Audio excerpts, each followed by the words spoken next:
la reducción de símbolo a signo como clave de la comunicación racional.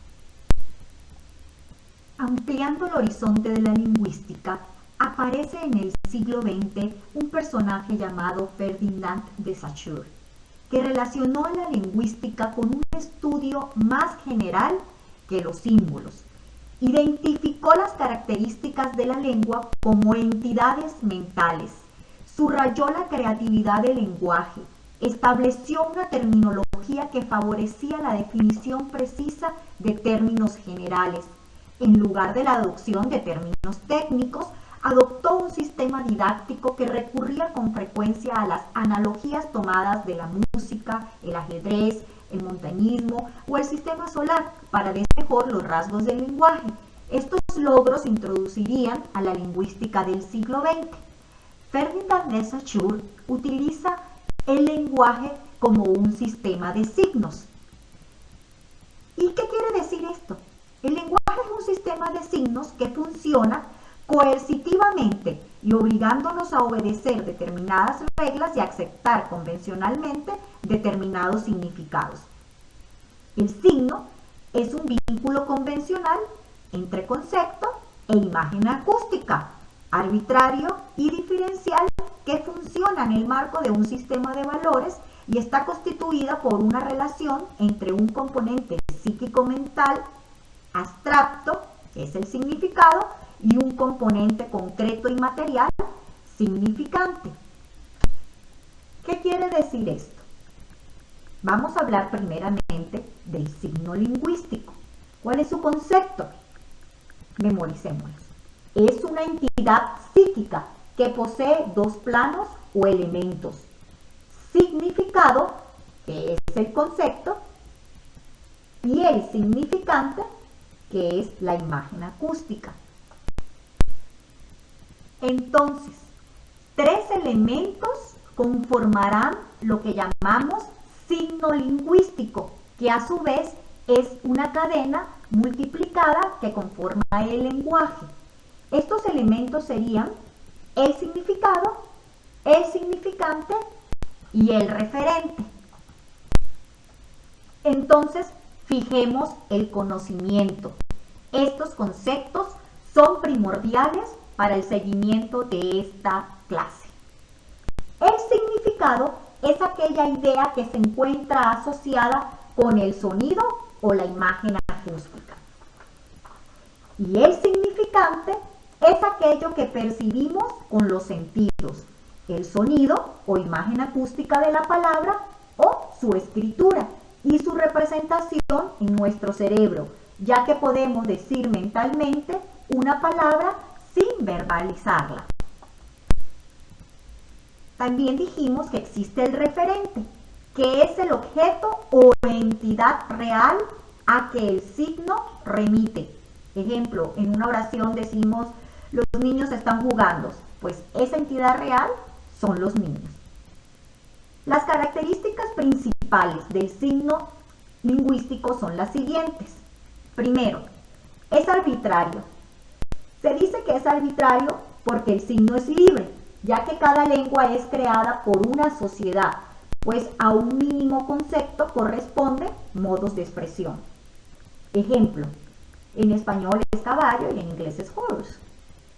Segunda característica, es biplánico, porque tiene dos elementos, como ya dijimos, el significado y el significante. Esto es primordial en el signo lingüístico. Repasemos.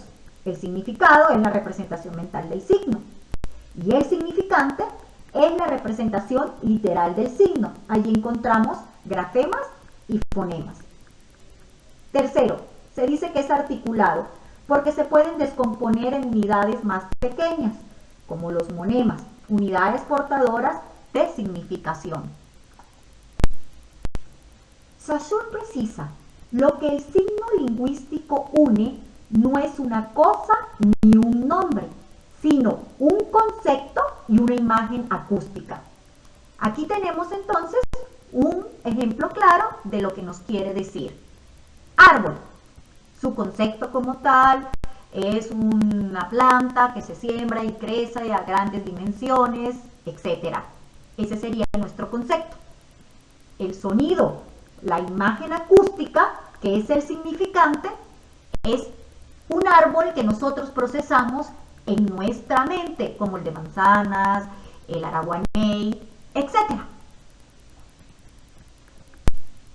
Según esta explicación, diríamos entonces que en toda la teoría de la acción comunicativa, signo y símbolo parecen operar prácticamente como sinónimos, a la manera de un acuerdo convencional entre significado y significantes. Hablemos entonces sobre la noción del símbolo. El estudio del símbolo, objeto significativo partido en dos. Hablemos pues sobre la noción del símbolo. El estudio del símbolo, objeto significativo partido en dos, que une a la vez que separa, ha cobrado cada vez más importancia en el campo del pensamiento occidental y de la reflexión científica. Abrió la discusión sobre el símbolo a filósofos, psicólogos y sociólogos. Algunos filósofos, epistemólogos y lingüistas han venido luego a demostrar no solo que el lenguaje tiene un carácter simbólico, sino incluso todas las actividades del espíritu humano, desde el rito y el sacrificio hasta el arte. En el mismo sentido, según Gilbert Durand, la conciencia dispone de dos maneras de representarse al mundo.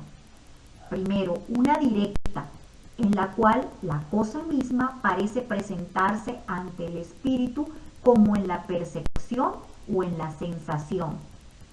Y otra indirecta, que responde a algo que no puede presentarse de primeras a la sensibilidad. Por ejemplo, imaginar el paisaje del planeta Marte o recordar nuestra infancia. En estos casos de conciencia indirecta, el objeto ausente se representa ante ella mediante una imagen. Según Saussure, el signo lingüístico no vincula un nombre con una cosa, sino un concepto con una imagen acústica. ¿Por qué Saussure dice que el signo lingüístico es arbitrario?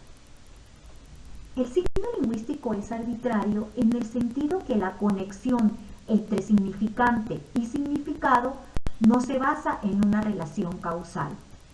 La prueba de tal afirmación reside en el hecho que las distintas lenguas desarrollaron diferentes signos, esto es, diferentes vínculos entre significantes y significados. De otra forma, solo una lengua existiría en el mundo.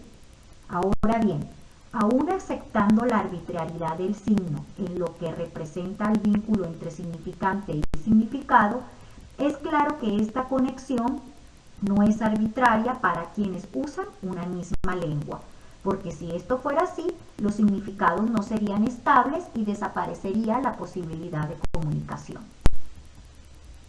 Y el significante siempre será lineal. Esto significa que los sonidos de los cuales se componen los significantes dependen de una secuencia temporal.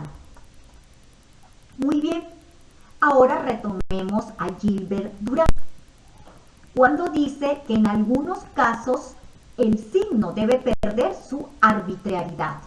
Por ejemplo, cuando nos referimos a cualidades espirituales o morales difíciles de presentar, como es el caso de la verdad o de la justicia.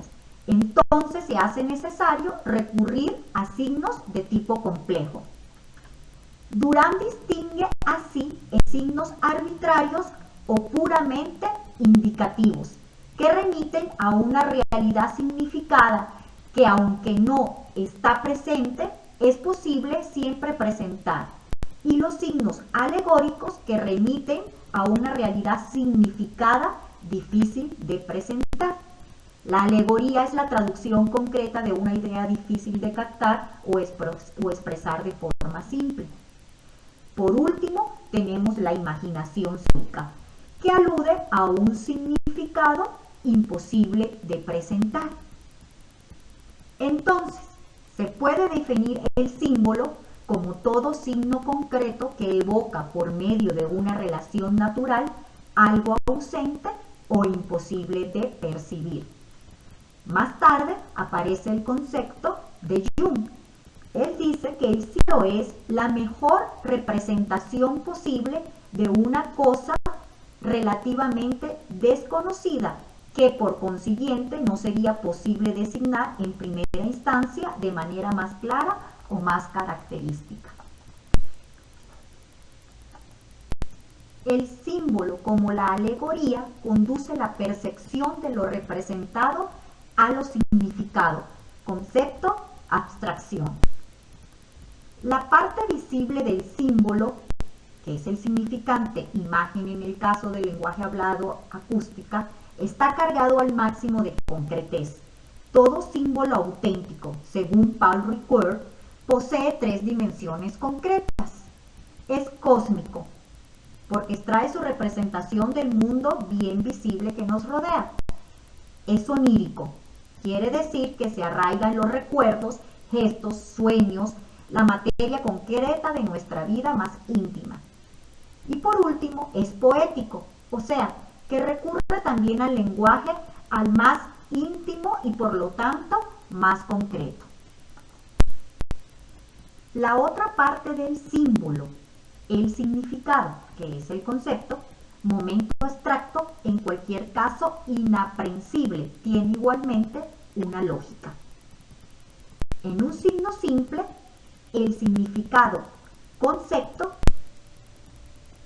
retomemos nuevamente a Saussure cuando afirma contradictoriamente con Durant que el signo lingüístico debe ser arbitrario, ya que si este no fuese arbitrario, los signos que componen el lenguaje estarían determinados mutuamente por algún elemento externo.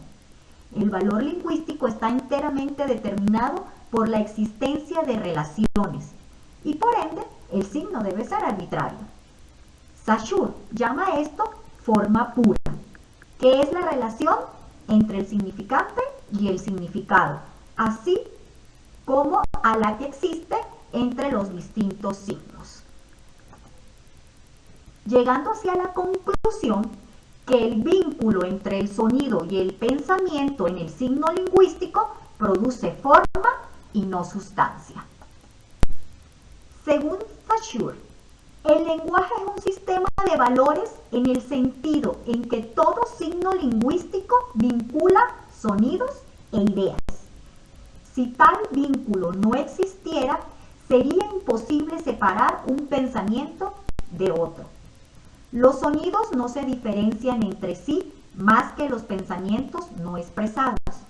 La función del lenguaje no es crear un medio sonoro para expresar el pensamiento, sino mediar entre el pensamiento y el sonido, de modo tal que el vínculo entre ambos dé por resultado unidades que se determinen mutuamente. Entonces, el principio que distingue el valor del significado distingue también las formas entre sí y crea el significado. Expliquemos esto. El signo, en efecto, comunica un valor lingüístico, el cual deriva de su contraste con otros signos con los que está vinculado. Por ejemplo, nieve, helado, hielo, glaciar.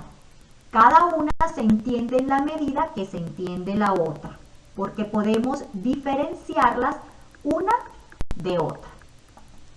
Ejemplo, helado no significa nieve, pero sin embargo, la nieve puede estar helada y el hielo no significa glaciar, pero el glaciar está compuesto por hielo.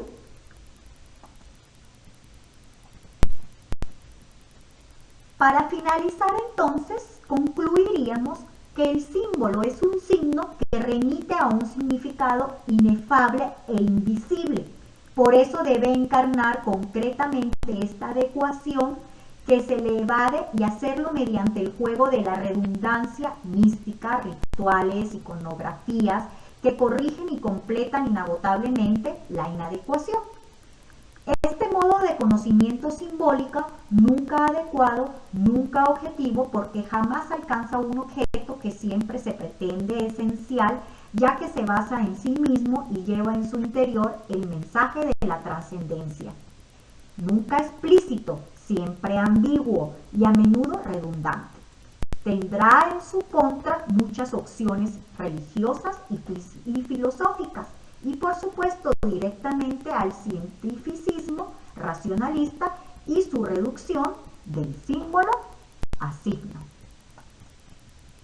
Gracias por su atención.